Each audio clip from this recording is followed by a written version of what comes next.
Good morning, everybody. Welcome back to the Matt Luna Fishing Podcast. I'm your host, Matt Luna. Thanks for checking into today's episode. First thing I want to talk about is I need to amend something that I said in my last video when it came to the new professional league that's going to be out there. It was brought to my attention that I misspoke about the 1 in 3 payouts. 1 in 3 would actually be a deeper payout than a 1 in 5 payout.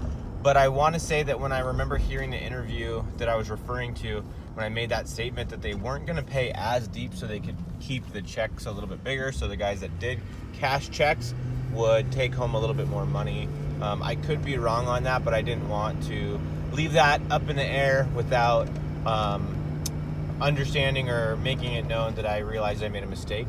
So I just wanted to put that out there and just put a little caveat to my statement in that past episode. So quick little story to let you guys know what we're dealing with out here in Southern California. And I was getting ready for work and I'm talking to my wife and she was letting me know that where we live in Southern California was one of the hottest places in the country. It's November, it was 97 degrees and there's ice and snow in other parts of the country. It's a crazy time in November, October, November out where I live. You get all kinds of Santa Ana winds, which is basically east winds that bring in heat from the desert and stuff like that. And it was 97 degrees, I guess, the other day. And it was the hottest place in the country. So where I live, it was the hottest place in the country. Guys are snowed in. Guys are iced out, digging holes to go ice fishing. And it was 97 degrees where I was living. Pretty insane, but it's reality. But you know what? It just shows how different parts of the country are. And I'm ready for winter. I'm not going to lie. I'm ready for it to cool down. I'm ready for sweatshirts and pants and stuff like that. I'm tired of wearing the shorts and the flip-flops, but it is what it is. It'll get to be winter soon enough. For those of you that follow my Instagram and YouTube content and stuff like that, you'll know that I make a lot of my own tackle. I can make spinnerbaits. I can make jigs. I can make swim jigs, I can make drop shot weights, egg sinkers, I can make a bunch of different stuff. It's really fun to do. I really enjoy doing it. It's just something I kind of fell into. I was basically just planning on making drop shot weights and trying to sell them, and that was successful, so I started branching out and buying different molds, and then now I'm fortunate enough to be able to make some content for do-it molds. So I want to go into what it takes to, make some of your own, make your own tackle, things that you would need to buy, and let's get into it. So what we're going to start off talking about is lead-based products. Lead is what a vast majority of tackle is made out of. That's what gives the tackle its weight. The other options out there are tungsten. Tungsten's a little bit more pricey than lead is, and it's not as easy to work with. Lead's melting point is something that we in our garage or in our house, wherever we're going to do it, in backyard, can melt down and pour ourselves. Tungsten is not that way. I'm not exactly sure how tungsten's produced. I know there's tungsten resins where you can pour that. I've never dabbled into that. I've heard of people, making up their own tungsten resin and pouring stuff, but I've never looked into it too much, nor have I really considered doing it. So when you're going to be making lead-based lures, whether it's going to be, spinnerbait or a jig or drop shot sinkers, whatever, you're going to need the lead.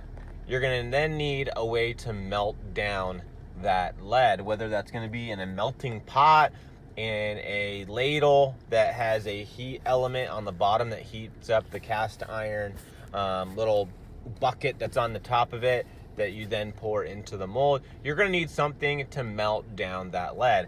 Now, when you melt down lead, it's super hot, so you have to be very careful, because if that stuff gets on your skin, it's going to burn your skin. The molds get really hot. The hooks get really hot. Everything gets really hot because you're pouring that lead as a liquid into those molds. And if that stuff gets on you, it's definitely going to burn you. So you got to be very careful. But the first thing you're going to need if you're going to pour lead-based baits and tackle, you're going to definitely need something to melt down that lead. Some guys will just use a cast iron pot and heat up that pot and then use a ladle to scoop out that lead and pour it in the molds. I use a Lee pot. years and years ago, I think my grandpa found at a swap meet, or as some of you guys might call flea markets, he found some stuff that he gave me, and it was one of the ladles with the heat element on the bottom that you basically just drop that lead into the little pot and it'll heat it up, melt it down, and then you just pour it into your molds directly from that heat element. And that's what I used a long time ago when I first was dabbling in making my own tackle. But now that I'm making a lot more stuff, I definitely like using my Lee lead pot that, I think it lets me melt down about 10 pounds of lead at a time. And you'd actually be surprised if you're making a run of drop shot sinkers or something else, how quickly you can actually go through that amount of lead. So now that we've talked about what we need to get started, the next thing you're going to need is the molds. You're going to need to figure out what type of lure or what type of weight you want to make. If you want to make drop shot weights, you're going to need a drop shot mold. If you're going to want to make a jig, you're going to need the jig mold. If you're going to want to make spinner baits, you're going to need the spinner bait mold. So you have to narrow down what molds and what baits you want to buy, and then you go on the Do It Molds website, you check out all the different molds they have. They have a ton of different molds. They have a ton of different football jig options, a bunch of different spinner bait options, a bunch of different drop shot weight options. They have a ton of different molds. So basically you can pick and find something that you're going to like that's going to suit your needs. So you go on the Do It Molds website, check out the different molds that they have, and then get that mold, because that's what you're going to need in order to make those jigs, make those sinkers, make that tackle. So the next step in the process is you are going to, after picking whatever mold you're going to use to make a jig or make a drop shot sinker or whatever, doesn't really matter. You're going to need to look at that mold and figure out what other components you're going to need to make that bait or to make that sinker. So if we're going to use a drop shot weight for an example, so we decided that we go on the website, we decide that we're going to make drop shot sinkers. Okay, so we get the mold, comes in the mail. We're not ready to make a sinker yet. We still have to buy, if it's a drop shot sinker, we still have to buy the little swivel that we're going to put the line through in order to fish that sinker. So that's one thing you want to pay attention to. So if you're going to go on the Do It Molds website and you're going to pick out that mold, you need to look at the cast item details. Those are all the details that show you what hook size you're going to need, what wire forms you might need, because if you're making spinner baits, you're going to need to buy the spinner bait wire forms. Some of the molds have wire keepers that you have to purchase separately, so that way you can have a better keeper than just a lead keeper. There's different factors that are involved, and it's pretty simple. They make it simple on the website. Basically, you pick out the mold that you want, you go to the cast item details to see what other items you're going to need to purchase in order to make those baits. You purchase those, and then it gets shipped to you and you're ready to go. The simplest things to do in the beginning are to make sure that you follow the directions on the mold when it comes to what components you're buying. So if it says that you need a specific owner hook, I recommend you buy that specific owner hook. Now, in many, many cases, you can buy other hooks that will fit that mold. But if you're just getting started, I highly recommend that you just stick to what the mold says. It'll make your life easier because that mold is designed to be used with that hook. Now, like I said, in many cases, you can get away with finding hooks that will fit that mold still. Maybe you prefer a different brand of hook than what the mold is saying to use. I would still, in the beginning, suggest buying the hook that it's designed to have inside of it. And then when you get the mold, do some research if you're not happy with that hook, and find something that will suit your needs and suit your preferences. So if we're making a jig and we have it poured, we bought our hooks, we looked at the cast item details to see if there was any wire forms that were associated with our jig or anything else that was associated with our jig, and we have everything ready to go. We've poured it, it's out, it's all hardened up, it's ready to go. Most of the time we're going to want to paint those jigs. What you're going to need is powder paint. Powder paint is available in a lot of different places. I would recommend going with a powder paint that's offered on the Do It Molds website. There's Tackle Warehouse has it. Different tackle supply companies have powder paint as well. But the easiest to work with so far that I have found is the ProTech powder paints, and I'll explain a little bit more about why I like to work with those and what I found to be the easiest way of going about it. So when it comes to powder paints, you have to make sure that that powder paint is stirred up, or you're using what's called a fluid bed.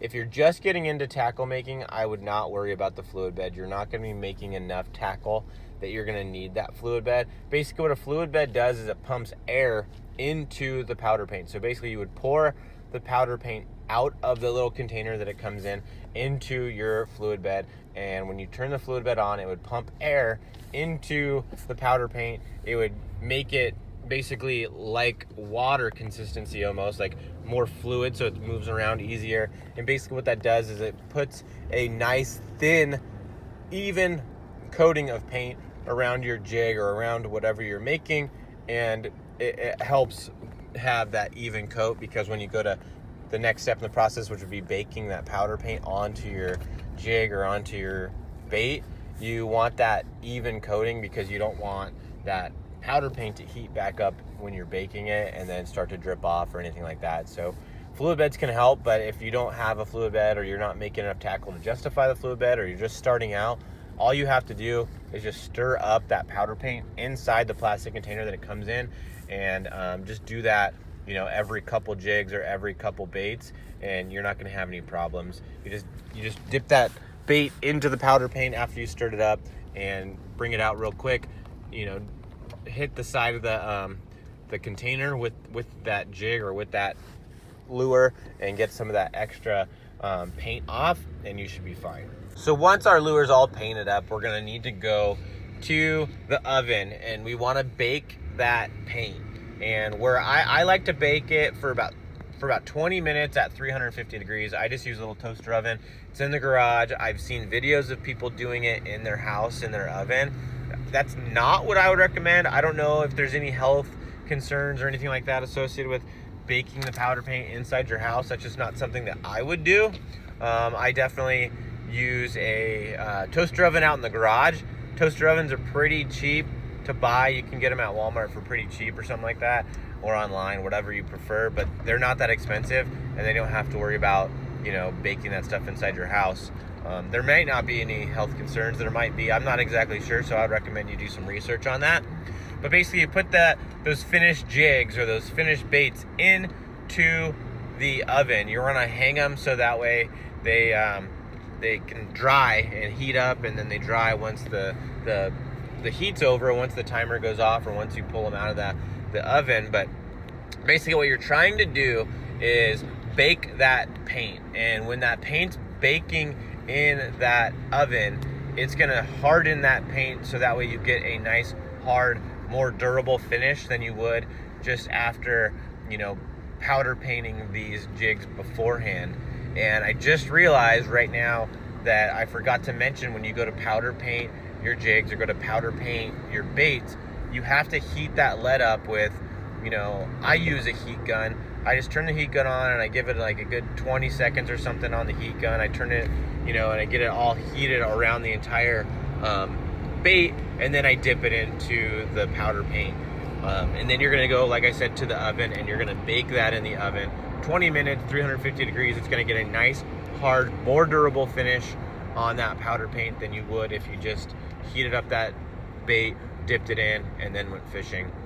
If you do that, they will not be as durable. You will chip your baits very, very easily, and that paint will not be as durable as it can be. So in a lot of cases, there's extra steps to do after you've got your jigs painted or your spinner baits painted or whatever. For spinner baits, you're gonna need to put blades and beads and swivels and stuff like that on there. For jigs, you're gonna need to get a skirt going, get a skirt making tool. There's a couple little different items, and in future episodes I'll go into a little bit more detail on what you might need, but I wanted to go in the overview of what you're going to need in order to get started. Obviously, if you know you're making jigs, you're going to need to get jig skirts. You can make your own jig skirts using a skirt making tool, pretty inexpensive little item, or you can buy pre-made skirts. I've been making a lot of jigs lately using the 6th Sense silicone skirts. They have awesome skirts on their website. If you go to the website, you can use my code LUNA10 and get a discount off anything on their website. I've been using a lot of the silicone jig skirts on my own jigs, and I've been having a lot of success. I've caught a lot of fish on those skirts. I'm really happy with them. They're very intricate skirts, which I think a lot of people like. And I've used pretty bland skirts in the past, but I decided to start trying those out, and I've really liked it. I'm almost considering just switching all my football jigs that I make over to those 6 cent skirts. So make sure to go check it out, and then while you're on the website, if you find other stuff that you want, you can get them at a discount using my code LUNA10. And speaking of discounts, I also want to mention my OmniaFishing.com discount code. It's LUNAFirst15. That will get you a discount off of your first purchase. I also have a discount code with GCIOutdoor.com. It's MLF15. You can get a discount off your GCI Outdoor products. They make awesome outdoor chairs, outdoor tables, stadium seats, stuff like that. A lot of good stuff over there. They've been an awesome supporter of mine, just like 6 Cents. Also, Reeler Shield. I'm doing a giveaway on my Instagram channel. It's a Reeler Shield giveaway where I'm giving away 4 sticks of sunscreen, a jig, a spinnerbait, and a pack of plastics. All you have to do to get in on that giveaway is go to my Instagram page, find the giveaway post, like the post, comment or tag somebody in that post, follow me and follow Reeler Shield, and you are entered into the giveaway. Also with Reeler Shield, now through December 16th, they have offered up some discount codes for me to put out to you guys. If you use the code LUNA, you can get a buy one, get one free deal. Basically what you do is you go to the Reeler Shield website and you put 2 sticks of sunscreen into your cart.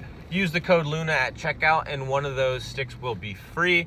The other code they are offering up is LUNASHIP, LUNASHIP, and that is on their 3, 5, and 10 bundle packs. You basically go in there, pick out whatever sunscreen pack you want, and go to the cart, use my code LUNASHIP, and you're gonna get free shipping. That's only good through December 16th. I'm doing a little promotion with them. I'm hoping that you guys go out and buy some of the sunscreen. I'd really appreciate it if you do. It's good stuff. That's what I use while I'm out on the water. It also will make a great stocking stuffer, something like that for the holidays that we have coming up. I know it's not really ideal sunscreen season, but it's definitely something that you can take advantage of now with that discount code. Get it a little bit cheaper than you would otherwise, and have it when the time is right. Put it in the stocking stuffer for somebody else.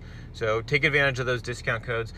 When you use those codes, it really helps me out with these different companies. They start to realize that I have an impact, and the people that follow my content are making purchases of the companies that support me, and it really helps me out in their eyes. So please go and use those discount codes if you use any of those products or you need any of those products that I have codes for. I would really appreciate it.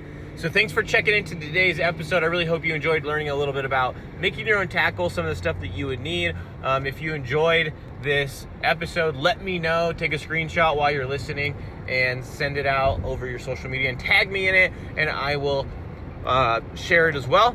So thanks for listening. I hope you enjoyed, and I'll see you guys next time. Talk to you later. See ya.